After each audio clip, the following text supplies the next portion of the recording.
Good morning. I got a little bit of a different background. If you are normally here every Monday, Wednesday, and Friday with us, hell, playoffs, we're here 5 days a week. You know why? Because Rams football doesn't sleep. And I don't sleep, as you can tell by the bags under my eyes. But you know who does sleep? He sleeps the good sleep, dreaming of the Rams winning a Super Bowl this year. This is my co-host, Sheriff Joe Bags from the great state of Colorado, bringing you fantastic Rams coverage. Good morning, sir. How do you do? Good morning. Yes, I am well rested actually today. I woke up to seeing some text messages from you, asking if I was still awake. I got the "you up" text from Tuna, and I wasn't. So I was asleep. I just want to know, like, at my solid age of 34, the you up text now is about, hey man, do you have any Pepto Bismol? Because Yeah, my tummy hurts. yeah. It's like, My do you have any more of those 5 milligram melatonins? I'm having a hard time falling asleep tonight. oh yeah, melatonin for sure. Good Five. morning, You don't Joseph. want to be, you don't want to push it too hard. Know what I'm saying? Nah, man. Good morning. We are four more sleeps away from NFC Championship football. Your Rams are one of the final four, the elite four, the best four teams in the NFL. We've waited all season for it. We cried all season about, man, this Thursday night football game sucks. Like, oh man, who put this junk on Monday Night Football? Now we only got three football games left in general, and I swear to God, last week there was a one point where I was like, dude, I'd kill for Raiders and Browns Thursday night football right about now. Can't relate to that. I'll be honest, man.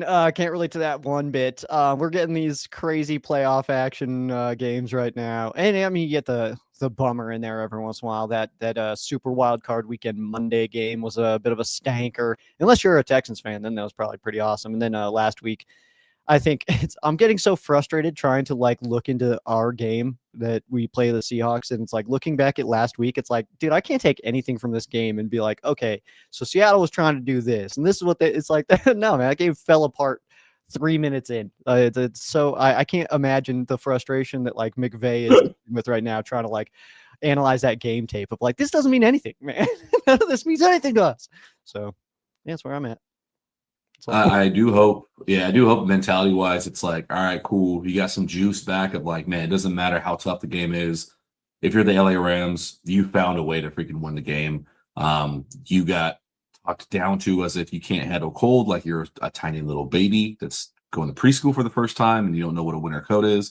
Meanwhile, the Seahawks are like unstoppable and can't do anything wrong, which can play against them because you see this happen to the Rams where you're expected to beat the hell out of someone and you just kind of roll by. So does that help them? But what I do want to show you is I was going through the Rams' best photos of the game. Oh, dude, How about absolute this? pinnacle shot, man. I love the fact that if you watch the NFL films, little breakdown of that divisional game. First of all, Mhm. phenomenal. I love NFL films, but then you see after he makes that kick that Matthew kind of just goes and seeks him out like right away and just kind of Mhm. does that thing. And then I probably the funniest part to me about that whole thing, by the way, was that Sean and Matthew both are like, I didn't do a good job, man. I really messed that up. And they're like, no, that was me, man. I messed that up. I'll be better. It's like, that's so funny, bro. That is like the most like homie thing to do. It's like, no, man, you did a great job, man. It was all me, man. Good job. That was cracking me up. I love that. It's with the post game press conference too. It's like I appreciate the accountability. As much as we hyper focus on the team's wrongdoings and they should do this and that better. I've watched a lot of other teams post game conferences where Nick Sirianni is going like, "Yeah, we found a way to win, and what do you guys want to write about now?" Compared to Sean McVay being like, "Oh yeah, I sucked. Like that third down call was terrible." Um, and then give all credit to the players, like we have been doing, of like they found a way to do it. And what I want to point out, because you're an aesthetics guy, Yeah. how perfect are the Rams helmet logos to when you get photos like this? Few things. It is literally two Rams butting heads with the Yeah. horns. But then for me, had some vegetables last night, and I'm looking at this with the two Rams horns. Like you just imagine a Rams face staring at you in between that. Like that's a perfect Like, It's looking at you. is that D Will back there? It almost looks like he's coming out of Yeah. Stafford's face. Yeah, that's Yeah. I actually, I'll be honest, man. I don't think I fully understand the hate for this horn. I know that that's not necessarily the conversation, but I love it. I think it's absolutely phenomenal. I've actually been saying I think this is our best horn that we've ever had. I think this is phenomenal. I hope we don't change. That's all.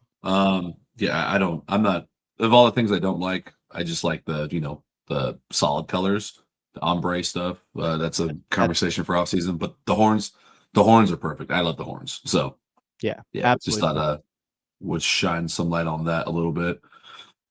Yeah, we already have a comment. Split horn sucks. I just don't get it. I really don't. I don't understand why it viewed so poorly. Like, no one's ever explained it. They're just like, "Cool, because it's different." It's like, okay, sure, but yeah, I mean, if anybody wants to tell me, that's cool. But I get bummed out about it, man. I think the thing is too is like whatever represents the Rams is just like that's cool. Love it. It's hell yeah, man. It's like, not that they do no wrong or I won't be critical of stuff or whatever, but like, I don't know, man. We're in the playoffs. We're this is probably the best era of Rams football we've ever seen. These are our aesthetics. I'll take it, man. That's cool as hell. Yeah, I've given up on trying to convince people that my point of view on some of the things is right. But speaking of point of views, we got a little game for you today, Joe. Hell In yeah, man. preparation. Let's do this. Yeah. In preparation for NFC Championship game, we're gonna do something a little bit different. I am going to be a sad little Seahawks, which is not a real thing. I'm gonna be a Seagulls fan and argue on behalf of each position. Joseph is going to do his expert job at convincing why the Rams have the edge in each position. And I'm going to go through each position battle, who has the edge, and kind of take account of it afterwards. I left 2 green check marks in 2 areas that I think there's no argument. I'm not going to sit here and waste time. I'm not going to waste my breath convincing that Sam Darnold's better than Matthew Stafford. Albeit what I will say is if you saw Cam Curl's comments about Sam Darnold on the arena with Skip Bayless. Did you see those? No, I did not. Yeah, he was on the arena. They're asking him about the game helping interception in Chicago, and then they asked him about what they've done to Sam Darnold that has gotten him so rattled in the past 2 games they've played him. And some folks are not liking it. Some folks are taking it as like, why are you talking? But I just saw it as they said, hey, we have a secondary that could rattle any quarterback in any given game. We've had really good success against him, and we're hoping that we can go do it again. Really nothing, no talking points out of it. I think it was a great answer. But that being said, I do want Rams fans to know it's playoffs, man. Weird shit happens. Sam Darnold hasn't been bad lately. So I think don't expect to see 5 interceptions this game. Like, it's playoff football. It's going to be really tight. One thing that I've got in my notes for Ram Showcase that'll be recorded tonight is just the fact that playoff Sam Darnold very well might still be a thing. We don't know. And we can't really base it off of last week, considering just how that game went. That, it's really easy to feel really comfortable when, instead of taking the field for your first drive, you get a touchdown and a penalty to help you out. It kind of helps you ease the nerves. So the fact that Sam Darnold's 2 most recent playoff games are that just last week, where he just kind of fell into a really, really great matchup and just a blowout, and really there was no pressure moments for Sam Darnold last week. But the previous playoff game being last year in Arizona against the Los Angeles Rams, playing for the Minnesota Vikings, and other cities that I can try to add into that sentence, it's hard to say, man, what kind of Sam we're going to see this week. So I think it's appropriate that the green check is on LA's side, but that's for multiple reasons, not just the fact that I think Sam Darnold is we haven't seen him do a playoff game yet where it's like, oh, he was the reason they took that game. So there you go. Get no argument out of me. Even if he plays well, I'm still trusting 9 with the ball at the end of the game. All right, let's just go down the list, man. Running backs. Make the case. You got Kyron and Corum versus what would have been Charbonnet and Walker. Charbonnet is now out for the season, torn ACL. So you've got a fun duo in Kenneth Walker and potentially Cam Akers. Yeah, I was looking at their depth chart and it was like, oh, so just one running back, and then so I had to I had to find out their practice squad and stuff. And yeah, Cam Akers, man, might be up for this one. But I think that Kyron Williams is better than he's the best running back in this game entirely. And so when you consider the fact that I think that Kyron is already the best running back, we have our backup and they lost theirs. So we actually have that two-headed monster. They're going to pull up somebody from practice squad. I would put this in a similar battle with tight end. I don't think it's even remotely close. I think you have to give it to the Rams in this one. They've got one running back. Yeah, based on the injury, the edge is going to go. I'd give the edge to the Rams. If I was going to make a case for just straight up Walker and Kyron Williams, recent success, Kenneth Walker's just been on a heater. And if it came down to if you block the same way for both guys, Kenneth Walker is more likely to take something to the house for 80 yards. If you get him the seam, there's not a running back in this game that can match his breakaway speed. And we've joked on here, and I've joked at home, that Kenneth Walker runs is either you do not know what you're going to get. You're either going to get a touchdown or a 4-yard loss. It's hit or miss in each one. But because of that, it really helps the offense to stretch the field. If Charbonnet was not injured, I actually was going to make a hard case for Seahawks having better backfield in different ways. But because of that, it goes to the Rams. Kaka. All right.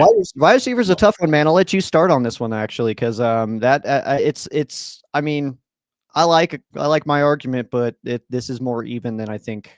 Well, maybe it's not more even than people think. It's just pretty even. I think. Good players. That's true. I got two main arguments here. One, Jackson Smith-Njigba. He was on a record-setting pace. He could be winning Offensive Player of the Year. So if he wins Offensive Player of the Year, a huge argument is like, what are we arguing about? Like, clearly that's the answer. Cooper Kupp has been shining in his like Cooper Kupp ways again, just getting open, making like tough catches. He made a few tough catches against the Rams too. Gave up that fumble. I thought he was turning traitor that one game. Yeah. But I think with the addition of Rashid Shaheed and what he brings to the special teams as well, so I'm cheating a little bit, I don't think the Rams have the exact same X factor that can affect two parts of the game on top of having an Offensive Player of the Year caliber that matches Puka. And seeing as how Devontae is like not really being as explosive or what you're getting from the Rams offense right now, you can make a strong case Seahawks do have a better wide receiver corps right now. I mean, for sure wrong, but I appreciate it. The only thing that I see is the fact they've got three guys who are weapons, kind of highlighted there by Brett's comment that we've got Puka and Devontae. They got Jason Kupp and Shaheed, who is playing really good football right now. More as a returner, but certainly get it done on offense. I also kind of disagree with the fact that if JSN is Offensive Player of the Year, that automatically gives it to them, because I think that if we're going straight across the board as far as like that award goes, then it would be JSN versus Puka Nacua. And I mean, you can argue for both of them. I think Puka is the more dynamic player. I think he's the better playmaker. And then if you take those guys out of it and then look at the rest of the field, I think that Devontae Adams, being realistically a number one on most NFL teams, I think that that's way miles above where Cooper Kupp is at. And I think that Rams fans kind of have this image of Cooper Kupp in their head of like this 2021 Cooper Kupp. And I mean, let's call it what it is, man. That was 1 year. That was a one-off. So this is his second lowest output in yards in his career. So I don't think that he is necessarily as critical as your comments made it sound in this offense. I think that JSN is the superstar of that, while we've got two. So I give it to the Rams. Gotcha. So how do we decide this here? How do we go? We need the chat. Sound off, chat. Yeah, need the chat. Need the chat to help out a little bit. I wonder what these Rams fans are going to say. But I really am. I couldn't give it to Seattle for that. No way. We've got two absolute superstars. They've got one, and then some really good guys. Gotcha. Okay. Not going to argue. Boom, boom, bang. All right. Offensive line. This one's going to be kind of curious what you think. I'll let you start off on this one. Rams offensive line. Yeah, Rams' offensive line is absolutely phenomenal. We get one of the best guys back starting last week, obviously, Kevin Dotson returning. This is the game that he went out in. This is the game where he got stepped on, and that wasn't, I guess, where the injury happened, but this is the game that he went out in. And I keep seeing a lot of people say, it's like, well, but he played in that game. It's like, yeah, he left in the first quarter. It was like we needed to throw Justin in there kind of last second, and it wasn't expecting to start or play that much. So I think that Warren McClendon giving up 2 sacks last week does give that little bit of like, maybe if Rob's good, we need to bring him back. But I'm not sure if that's going to be the plan. I think that McClendon is playing absolutely phenomenal, but I think that the Rams offensive line doesn't necessarily have a weak spot right now. I just think that the Chicago Bears had a really good plan on how to attack and those stunts and stuff like that they were pulling off. What gets you about Seattle is what the offensive line is going against, which is 2 really, really good defensive tackles right up front. So the interior is going to have their hands full, but I also just trust these guys, man. So I guess I'll hear your argument on Seattle. The fact that we don't have an Anthony Bradford makes me feel better. So.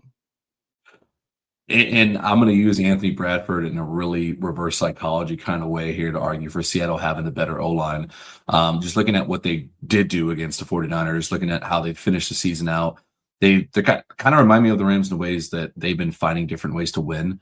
Even if Sam Darnold doesn't throw for 400 yards and have MVP numbers, the fact they've been able to turn the run game around and it's been a credible threat is pretty damn scary. If they can get Kenneth Walker loose, it opens up the play action game, which Sam Darnold, he could throw on the run. He's pretty good outside the pocket, better than people are going to give him credit for. This O-line is so good that in spite of their right guard turning traitor multiple times a game, they don't give up 1,800 sacks.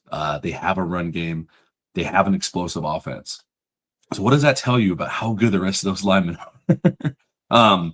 But no, in the sense also that when I look at it just as a whole, the product, man, of the offense, what they're going to have to go against versus how disruptive the Seattle defense was and can be to the Rams offensive line, I genuinely do want to give like an even, like a toss-up of like, hey, both these O-lines are actually pretty, really damn good. I don't see one pulling ahead of like, oh yeah, it's the 85 or the 95 Cowboys versus some chump team.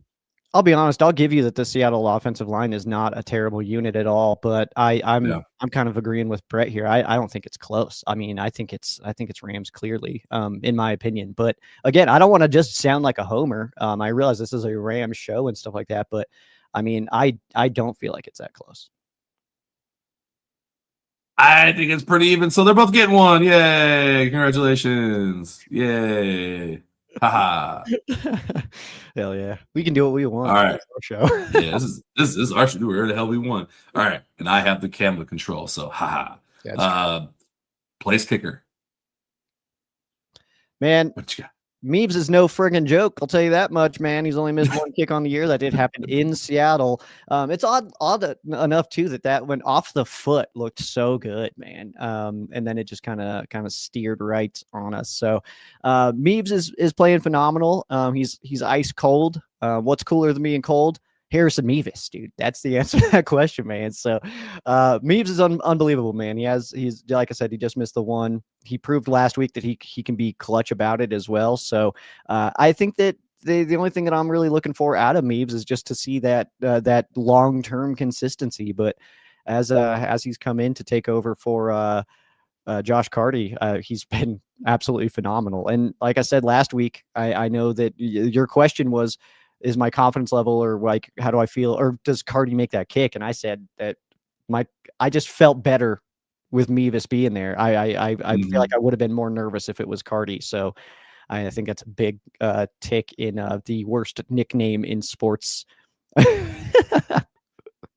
I hate that stupid nickname. But yeah, give me Meves. I tried giving him a new one that didn't stick on. I tried calling him Ice Lad, but no one really. Les Snead on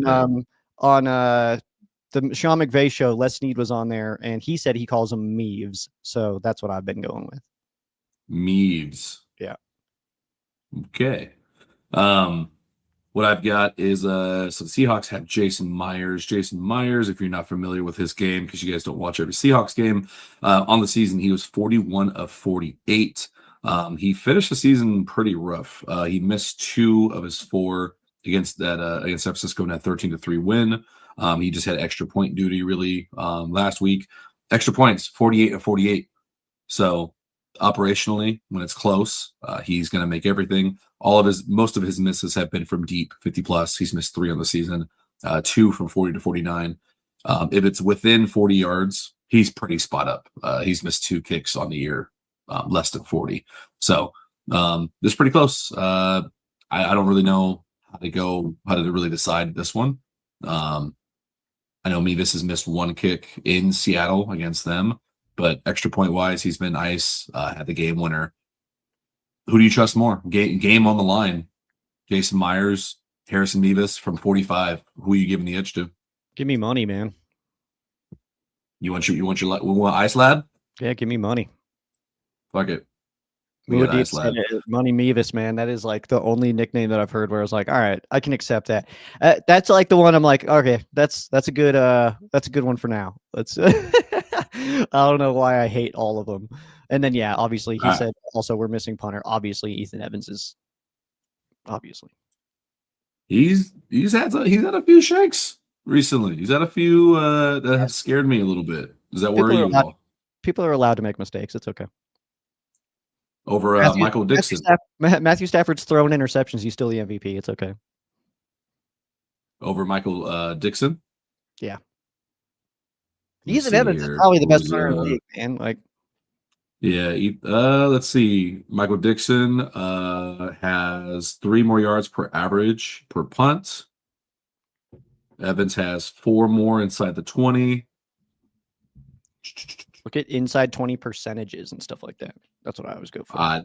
This is all I've got right here. When it comes to long, Michael Dixon's long is 54. Evans is 61. Yeah, man. I don't really know how else to judge punters that well, but let's just keep the edge. It's so situational. Yeah. A 30-yard might be exactly what you need in a certain situation. You know what I mean? So yeah. Play caller. Sean McVay, Clint Kubi. It's the answer, Sean McVay. So I want you to answer this based on right now, like as in right now, not historical or just as overall. Clint Kubiak, Sean McVay. I'll let you go again. Sean McVay. I will put it this. Did you see what Seattle did to San Francisco? That was a perfect game plan. Did themselves. I'm not giving credit nearly as much credit to Seattle as everybody else is. I think San Fran blew it in that game. I hear you. There's argument for that as well. But also, how many times has McVay not just gotten the job done, like where you just should be handling somebody, whereas Clint Kubiak just did that, where it's like, all right, cool, keep the game plan, make it simple, run the hell out of the ball, beat the hell out of them. Look what Kenneth Walker did. I don't know, man. All those mistakes that the Niners made, that's not on Kubiak. So, yeah, give me Sean McVay. I think I want Sean McVay for the win. That in the quarterback is the easiest one. That was the easiest. Like that. Yeah, that's way there, man. I hate how much of a homer that we look. Again, this is just giving the edge like positionally, but I'm going to push hard in when it comes to the defense. Do you want to push this to tomorrow? Because we have about 5 minutes left, and that one took a while. So let's do that one tomorrow morning, the defensive side, and then let's maybe get into this a little bit.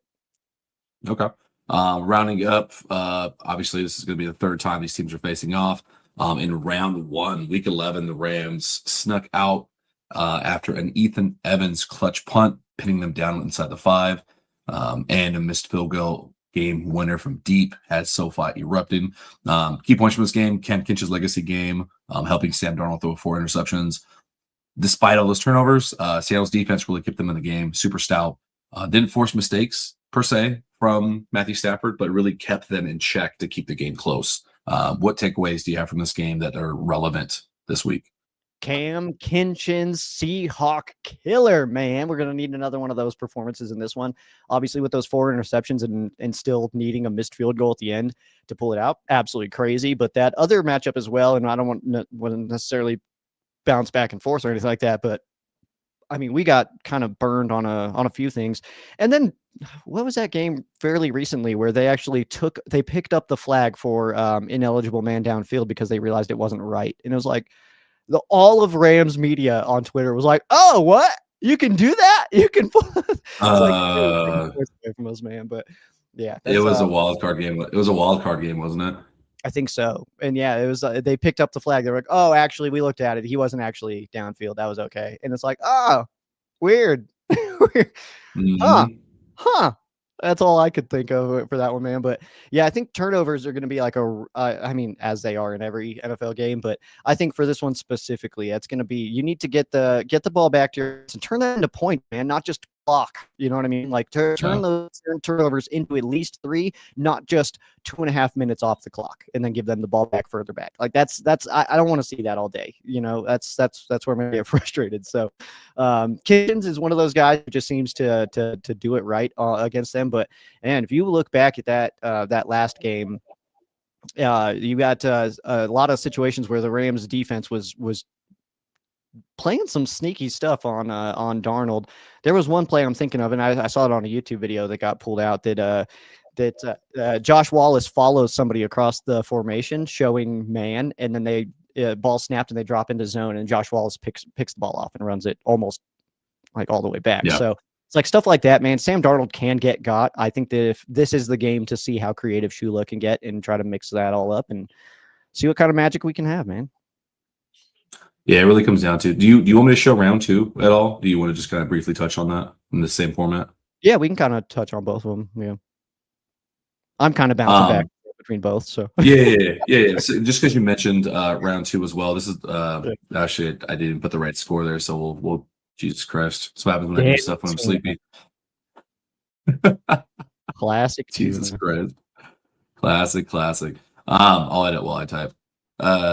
It came down to this round, despite all the turnovers and whatnot. Mm-hmm. When you face a team for the 3rd time, like I already mentioned, it comes down to like just who can make one less mistake. And I think that really is going to be a tough job for Shula to, like, you play this game, like the Seahawks have 2 games of tape to see what they want to do against Darnold. Now you've got a week as Shula to figure out, okay, what can we go back to? What can we get back into while making it look like something else, since this defense loves disguising? And how can we trick Darnold yet again? Because there's going to be enough tells. Like you're not going to get him every single play. You may be setting him up for a turnover in the 4th quarter. Like it might be the long game. Like it might be like pulling teeth. It might be till 4th quarter. It's like 16-16, and then you get a turnover in the 4th quarter. So it's going to be like a lot of body shots until you get a haymaker. But I think they can get it done. But this round 2, man, it's been talked about up and down. That 2-point conversion was annoying to the point where every fan of any NFL game is looking at like, just pick up the ball, because you don't know what the hell these refs are going to do. Mm-hmm. And then just avoiding a 4th quarter collapse like they did last time, which I don't think the defense will give up again. I think they've learned a lesson. Yeah, it feels too. We just feel so battle tested. Even just if you look at playoff games, and obviously their only was a blowout, and which is really difficult to kind of look at and take stuff from and say like, okay, this is what they're doing well right now, stuff like that. So it really is going to need to be adjustments as we go. Obviously, to take any kind of haymakers that we can get early to try to just, get some points. I want to see this game a little bit like how that one in Seattle already went, man. Like that's how I want to see this game kind of unfold, as the Rams jump out, just because I think that they'll do a better job this time of closing this game out. But the way that we've team B play right now is kind of just they're just on pace with whoever their opponent is. So if that's the case, man, I still do trust this team to to pull it out at the very end. And that's the thing, man, is that last drive in overtime for the Seahawks, it was like, okay, it's a long drive for Sam Darnold, man. Feels like he's going to blow it, and then he didn't. So can he do that again? I don't know. All I know is, like, I have a question about every single minute of every game, but I feel really good. Just like Rod said here, I feel really good. I feel better about this game than I do Chicago, just because there's so many unknowns. It's going to be in the 40s, even if it sprinkles a little bit. I'm just hoping for a dry ball, because if you get a dry ball, Matthew Stafford can do anything. That's the one thing that I've now changed my mind on. If the ball's a little bit wet, you may get 1 or 2 passes extra where it's like, it wasn't right where it needed to be. Mm-hmm. Give me a dry ball. Give me Matthew Stafford by 100 every single time. Mid 40s going to feel tropical after last week, obviously. Yep. So should be all right, man. Question for you: I have a Greg Zorline jersey that he wore during media day leading up to Super Bowl 53. Is that something I should wear this weekend? I've never worn it. Man, I don't know. What's your juju been so far this season? It's different every single game day. Last week I wore my Sheriff Joe Bags jersey.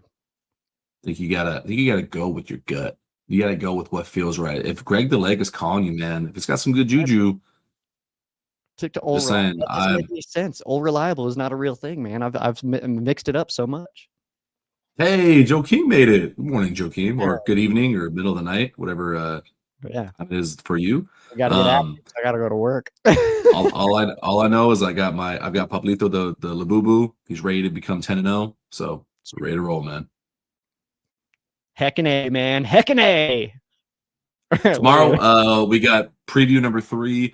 We'll have a little bit more details of each round, like by the numbers, what it looked like, what we think it may look like going forward, and then I guess I'll end this way before we go into the void is that we are, because of everyone here, we are now looking at monetization for the channel, for our show, and we have a Patreon starting. So look out for great community stuff just for you guys. We want to do giveaways and stuff just for you guys. So coming soon.